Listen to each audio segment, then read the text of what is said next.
장애인 문화복지신문 제446호 제5면 기사입니다. 광명시 수어통역 활동가 양성 기초과정 수료식 개최. 광명시 정신건강복지센터는 지난 23일 광명시 인생플러스 센터 강당에서 정신장애인과 가족을 위한 미디어 인권 포럼을 개최했다. 이번 포럼은 국가인권위원회가 주관하고 한국조현병회복협회와 광명시 정신건강복지센터가 공동 주최해 당사자와 가족의 목소리를 통해 정신장애인에 대한 선입견을 해소하고 그들의 인권을 보호하는 것을 목적으로 했다. 포럼 1부에서는 미디어에 의한 편견과 차별을 다뤘다. 배점태 한국조현병회복협회 대표는 미디어 속 왜곡되고 부정적인 이미지로 나타나는 정신장애 사례를 통해 공정하고 정확한 보도가 얼마나 중요한지를 강조했다. 2부에서는 전 국립정신건강센터 센터장 이영문 전문의가 전문가 입장에서 보는 인권 문제를 주제로 정신장애인과 그 가족이 직면한 문제를 설명하며 편견과 차별을 줄이기 위한 구체적인 방안과 정책을 제안했다. 포럼의 마지막 3부에서는 장애인 당사자와 가족의 회복 경험담을 통해 희망의 메시지를 전달했다. 이현숙 보건소장은 이번 포럼이 정신장애인이 지역사회에서 차별받지 않고 건강한 사회 구성원으로 살아가는 방안에 대해 함께 고민해 볼 수 있는 기회가 되었길 바란다고 말했다. 광명시 지역보호체계 구축을 위한 공공부문 민간기관 사업설명 간담회 개최. 광명시 시장 박승원은 지난 29일 광명시 희망복지지원단 무한돌봄센터 이 광명시 평생학습원에서 지역보호체계 구축을 위한 공공민간기관 사업설명 간담회를 개최했다고 밝혔다. 이날 간담회에는 복지정책과 어르신복지과 여성가족과 광명경찰서 광명교육지원청 광명시 치매안심센터 경기광명지역자활센터 광명시 정신건강복지센터 광명시 자살예방센터 광명시 가족센터 광명장애인 성폭력상담소 등 복지 업무를 보는 총 11개 공공부문 민간기관이 참석했다.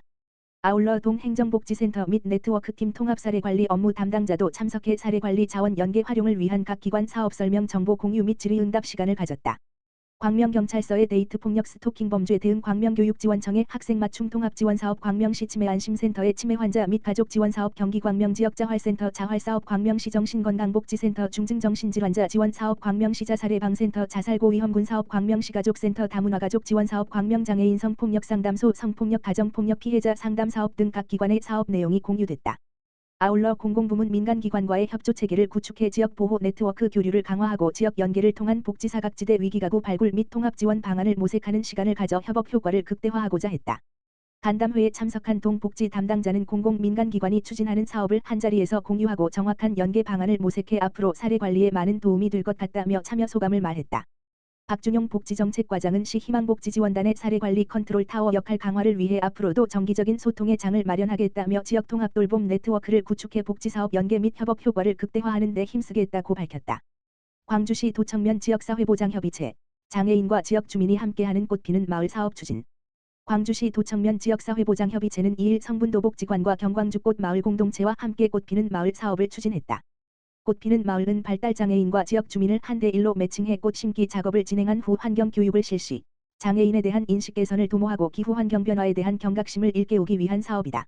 이날 행사에는 발달장애인 10여 명과 지역주민 20여 명이 참여한 가운데 진행됐으며 지역 내 기관들이 함께 어우러져 각계각층 지역주민이 참여해 의미를 더했다. 이와 함께 주민 주도적인 활동을 통해 사회 취약계층에 대한 지역사회의 지지기반을 마련할 수 있는 계기가 됐다. 이와 관련 박봉순 이옥회 도청면 지보체 공동위원장은 마을 공동체를 기반으로 주민 주도적인 마을 복지 사업들이 다양하게 추진되고 있다며 앞으로도 지역 주민들과 협력해 여러 가지 복지 사업을 추진하겠다고 말했다. 광주시 2025년 우수 주민지원 특별지원사업 15억 원 확보.